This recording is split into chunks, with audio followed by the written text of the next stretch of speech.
أعوذ بالله من الشيطان الرجيم. بسم الله الرحمن الرحيم. حافظوا على الصلوات والصلاة الوسطى وقوموا لله قانتين.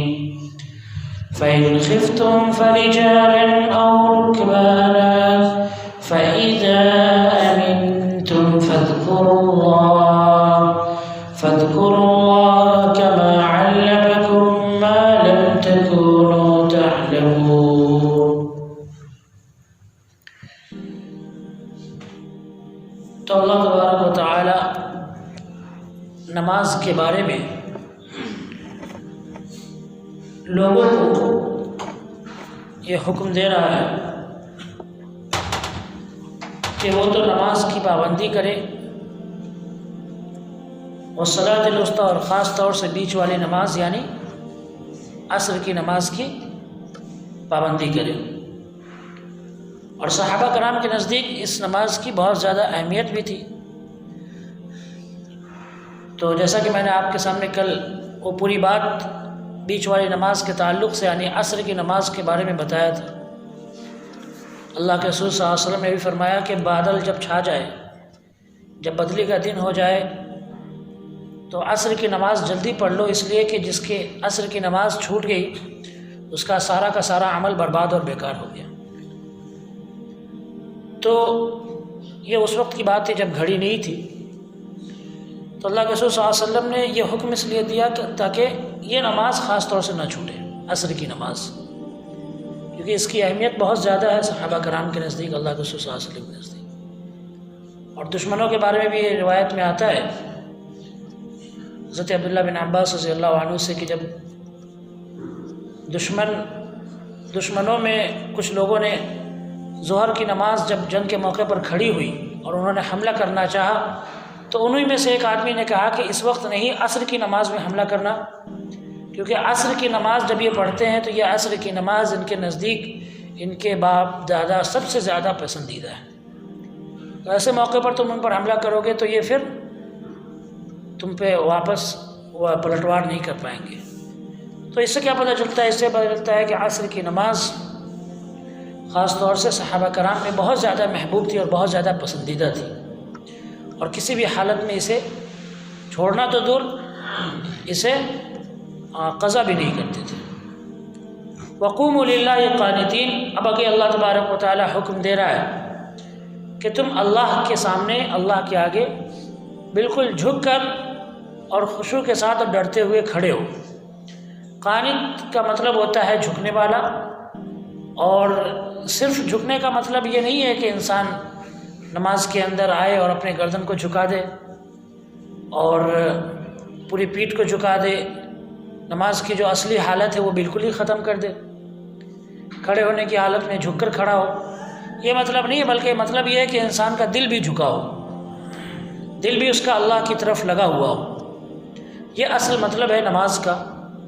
جب ہم نماز پڑھتے ہیں تو عجیب بات یہ ہوتی ہے کہ اکثر اب ہمارے یہاں مسئلہ ہو گیا ہے کہ سارے خیال، سارے کام ہمیں نماز کے اندر ہی سوچتے ہیں، اور ہمیں ہوش کب آتا ہے؟ جب امام سلام پھیرتا ہے تو تب ہوش آتا ہے کہ ہاں نماز تو ختم ہو گئی. تو سارے کام اور ساری چیزیں، اور مسجد کے اندر آتے ہی وہ شروع ہو جاتے ہیں. مسجد سے باہر ذہن بالکل خالی رہتا ہے، مسجد کے اندر آتے ہی یہ سوچنا، وہ سوچنا، یہ ایسا ہونا چاہیے، وہ ایسا ہونا چاہیے، دماغ کے اندر بے شمار چیزیں آ جاتی ہیں. یہ انسان کی فطرت ہے، خیال آتے ہیں بہت ساری چیزیں، اور شیطان بھی بہت ساری چیزوں کو سجاتا ہے. لیکن اللہ کے رسول صلی اللہ علیہ وسلم نے اس کا حل بھی بتایا ہے، بہت ساری تدبیریں بھی بتائی ہے کہ نماز میں جب انسان کھڑا ہو تو کس طرح سے وہ اپنے دل کو اللہ کی طرف لگائے. پہلے تو اس کا ثواب بہت زیادہ بتایا. قرآن کے اندر اللہ تبارک و تعالیٰ فرمایا قد افلح المؤمنون الذین هم فی صلاتہم خاشعون. سورہ مومنون کی آیت نمبر 1-2 کہ وہ ایمان والے کامیاب ہو گئے جو اپنے نماز میں اللہ سے ڈر کر کھڑے ہوتے ہیں، جن کا دل اللہ کی طرف لگا ہوتا ہے نماز کے اندر، وہ ایمان والے کامیاب ہوئے. اور آگے اللہ تعالیٰ نے پوری ایمان والے کی صفت بیان کی ہے اس میں کہ ایمان والا کیسا ہونا چاہیے اور آگے بیان کیا اللہ نے آیت نمبر 10 اور 11 میں اولئک هم الوارثون کہ یہی لوگ ہیں جو نماز میں کھڑے ہوتے ہیں اللہ کے ڈر کے ساتھ میں، یہی وہ لوگ ہیں جو حقیقت میں سچے وارث ہیں۔ وارث پتہ ہے کس کو کہتے ہیں نا؟ الذین یرثون الفردوس هم فیہا خالدون۔ اور یہ لوگ دنیا کے جائیداد کے وارث نہیں ہوں گے بلکہ جنت کے وارث ہوں گے اور اس میں ہمیشہ رہیں گے وہ لوگ۔ تو یہ کن لوگوں کے بارے میں کہا گیا؟ وہ لوگ جو نماز کے اندر اللہ سے ڈر کر اور بالکل خشوع اور خضوع کے ساتھ جھک کر کھڑے ہوتے ہیں، جن کا دل اللہ کی طرف لگا ہوتا ہے۔ اور پھر اس طرح سے اللہ تبارک و تعالیٰ نے اور کئی ساری جگہوں پر الذین آمنوا وتطمئن قلوبهم بذکر اللہ کہ جو لوگ ایمان لائے اور اللہ کے ذکر سے، یعنی اللہ کی عبادت سے جن کے دلوں کو اطمینان رہتا ہے، دل سکون رہتا ہے۔ تو ان سب آیتوں کا مطلب یہی ہے کہ انسان کا دل اللہ کی طرف لگا ہو، جھکا ہو۔ دل کا ذکر اللہ تعالیٰ نے خاص طور سے اس لیے کیا ہے کیونکہ ایک حدیث کے اندر اللہ کے رسول صلی اللہ علیہ وسلم نے فرمایا کہ الا ان فی الجسد مضغۃ، سنو جسم کے اندر، بدن کے اندر ایک گوشت کا ٹکڑا ہے، اذا صلح صلح الجسد کلہ، جب وہ گوشت کا ٹکڑا ٹھیک ہوتا ہے تو پورا جسم ٹھیک ہوتا ہے، وَإِذَا فَسَدَ فَسَدَ الْجَسَدُ كُلُّهُ، اور جب وہ گوشت کا ٹکڑا بگڑ جاتا ہے تو پورا جسم بگڑ جاتا ہے۔ فرمایا الا وہی القلب، سنو وہ دل ہے، یہ دل ہے جو اگر صحیح رہے تو پورا بدن ٹھیک رہتا ہے، اور اگر یہ دل بگڑ جائے تو پورا بدن بگڑ جاتا ہے۔ اور اسی لیے اللہ کے رسول صلی اللہ علیہ وسلم نے بیان کیا، ایک صحابی کو دیکھا کہ وہ اپنی داڑھی سے نماز میں کھیل رہے ہیں، نماز میں داڑھی سے کھیل رہے ہیں۔ ہم سب کی عادت ہوتی ہے نماز میں ادھر کرنا، ادھر ہاتھ لگانا، ادھر ہاتھ لگانا۔ تو اللہ کے رسول صلی اللہ علیہ وسلم نے فرمایا لو خشع قلب هذا لخشع جوارحه، کہ اگر اس کے دل کے اندر ڈر ہوتا تو اس کا بدن بھی بالکل اپنی جگہ پر ہوتا، اس کا ہاتھ پیر سب کچھ اپنی جگہ پہ ہوتا، ادھر ادھر نہیں جاتا کچھ۔ تو دل کے ڈر کی بات ہے، دل کے اندر خشوع پیدا کرنے کی بات ہے، دل کے اندر اللہ کا ڈر پیدا کرنے کی بات ہے۔ اگر دل کے اندر اللہ کے ڈر کے ساتھ ہم کھڑے ہو رہے ہیں تب تو واقعی میں ہمارا دھیان نماز کی طرف رہے گا، اللہ کی طرف رہے گا۔ اور اگر ہم اس ڈر کے ساتھ نہیں کھڑے ہو رہے ہیں، دل کے اندر خوف نہیں ہے، اور ہم منافقوں والی نماز پڑھ رہے ہیں۔ منافقوں والی نماز کون سی؟ حدیث کے اندر بیان کیا گیا کہ منافقوں والی نماز کیا ہے؟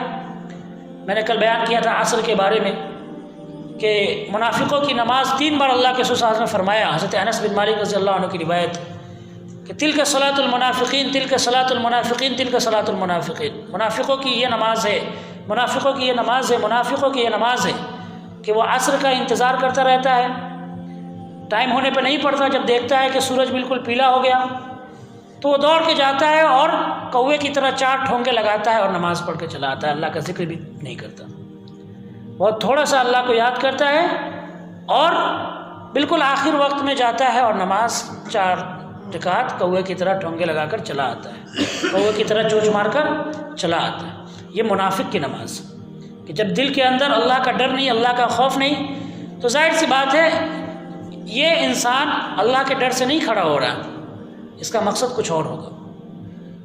وہ کیا مقصد ہے وہ بہتر جانتا ہے، لیکن اس کا مقصد کچھ اور ہوگا۔ اور اگر اللہ کے ڈر سے کھڑا ہوتا وہ تو پھر وہ نہ تو نماز میں جلدی کرتا اور نہ ہی اس کا دھیان کہیں اور ہوتا، نہیں اس کا دھیان کہیں اور ہوتا۔ اللہ کے رسول صلی اللہ علیہ وسلم نے یہ بھی بات بیان فرمائی کہ سب سے پہلے جو علم اٹھایا جائے گا وہ خشوع ہے، سب سے پہلے یہ علم اٹھایا جائے گا۔ اور آج آپ دیکھیں ایک صحابی کی حدیث ہے، انہوں نے بیان کیا کہ ایسا وقت آئے گا کہ جب تم مسجد کے اندر جاؤ گے تو دیکھو گے ایک بھی خشوع والا آدمی نہیں ملے گا، نماز پڑھنے والے لوگ ہوں گے لیکن اللہ کے ڈر سے اللہ کا دھیان لگا کر نماز پڑھنے والا تم کو ایک بھی نہیں ملے گا۔ کیا یہ وقت نہیں آ گیا ہے؟ اور ہمیں یہ غور کرنا نہیں چاہیے، ہمیں فکر نہیں کرنا چاہیے کہ ہم نماز پڑھ تو رہے ہیں لیکن ہمارے نماز کی حالت کیا ہے؟ صحابہ کرام کی نماز کی کیا حالت تھی کہ 2 رکعت نماز پڑھی، رات کی تہجد کی بات میں بتا رہا ہوں، 2 رکعت نماز پڑھی، سکون نہیں ملا، پھر 2 رکعت نماز پڑھی، پھر سکون نہیں ملا، پھر 2 رکعت نماز پڑھی، پھر سکون نہیں ملا، یہاں تک کہ 2 رکعت پڑھتے پڑھتے صبح کر دی، اور صبح کرنے کے بعد یہ خیال آیا کہ اب بھی صحیح سے نماز ادا نہیں کی ہے۔ یہ صحابہ کرام کی نماز تھی، اور ہماری نمازیں ٹوٹی پھوٹی بگڑی غیروں کے خیالات، الٹے سیدھے سوالات اور غیبت، برائی، فتنے، یہ سب ہماری نمازوں کے اندر ہے، اور اس پر ہم یہ امید لگائے بیٹھے ہیں کہ اللہ تعالیٰ ساری دنیا کی رحمت اور ساری دنیا کی نعمت ہمیں بھیج دے، ہمارے اوپر نازل کر دے، ساری مصیبت ہم سے ختم کر دے۔ اللہ کے رسول صلی اللہ علیہ وسلم کے پاس جب کوئی معاملہ پیش آتا فَذِعَ إِلَى الصَّلَاةِ تو آپ نماز کی طرف بھاگتے، کوئی بھی پریشانی آتی تو نماز کی طرف بھاگتے اور حل کرواتے، نماز کے ذریعے سے حل کرواتے۔ ہماری پریشانی حل ہو رہی ہے نماز سے؟ نہیں حل ہو رہی، تو کیا نماز میں تاثیر ختم ہو گئی کیا؟ یا ہم میں تاثیر ختم ہو گئی؟ اگر ہماری پریشانی حل نہیں ہو رہی ہے نماز سے تو غلطی کس کی ہے؟ وہی سورج، وہی چاند، وہی مسجد، وہی اللہ کا گھر، وہی نماز، وہی اذان، ساری چیزیں۔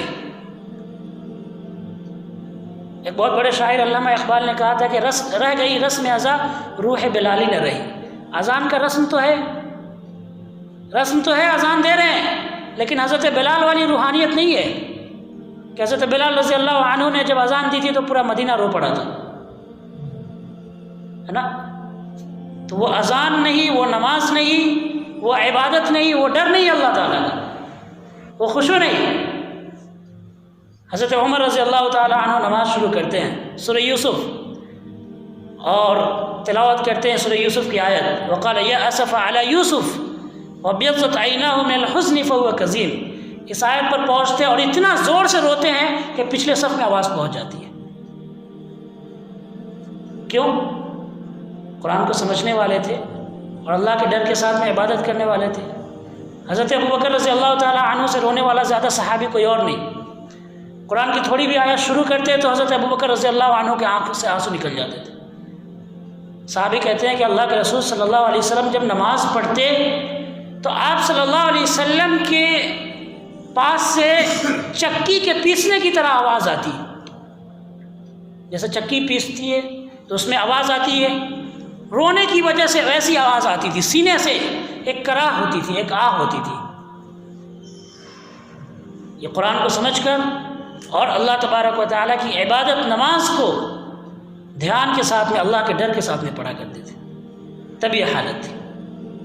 آج ہماری نماز ایسی ہے کہ ہم نماز پڑھنے کے بعد بھی جا کر اللہ کے رسول صلی اللہ علیہ وسلم کی سنتوں سے کھلواڑ کرتے ہیں، گناہ کرتے ہیں۔ یہ نماز ہم کو گناہ سے بھی نہیں روک رہی ہے،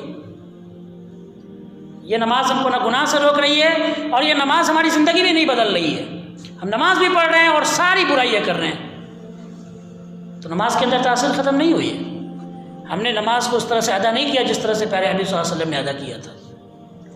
تو اللہ کے رسول صلی اللہ علیہ وسلم نے کچھ طریقے بیان کیے، کچھ چیزیں بتائی ہے کہ جب انسان نماز پڑھے تو وہ کام کرے تو اس سے کیا ہوگا، اللہ کا دھیان اس کے اندر پیدا ہوگا۔ فرمایا سب سے پہلی چیز تو یہ ہے کہ نماز کے اندر موت کو یاد کرے۔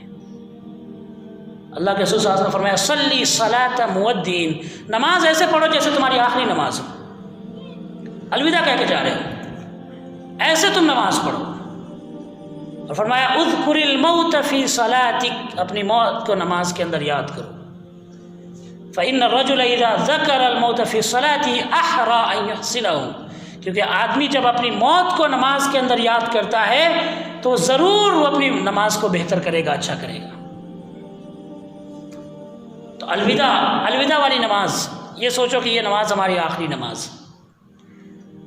اور اس سے پہلے اللہ کے رسول صلی اللہ علیہ وسلم نے بیان کیا کہ جس آدمی نے اچھی طرح سے وضو کیا اور خوب اچھی طرح سے وضو کرنے کے بعد آیا مسجد کے اندر بیٹھا، اللہ کا لو لگا کر، اللہ کا دھیان لگا کر اس نے نماز مکمل کی، تو اللہ تبارک و تعالیٰ اس کے پچھلے سارے گناہوں کو معاف کر دیتا ہے سوائے بڑے گناہوں کے۔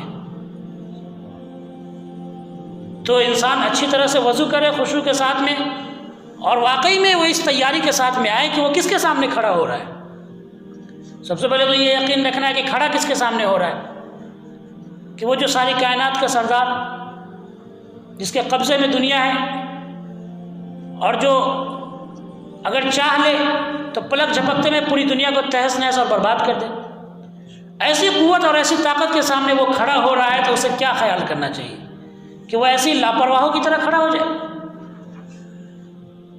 معمولی سے معمولی بڑے آدمی کے سامنے جب انسان کھڑا ہوتا ہے تو اس کی حالت کیسی ہوتی ہے، وہ ہلنا پسند نہیں کرتا، مکھی بیٹھ جائے بدن پہ تو اس کو بھگاتا نہیں ہے۔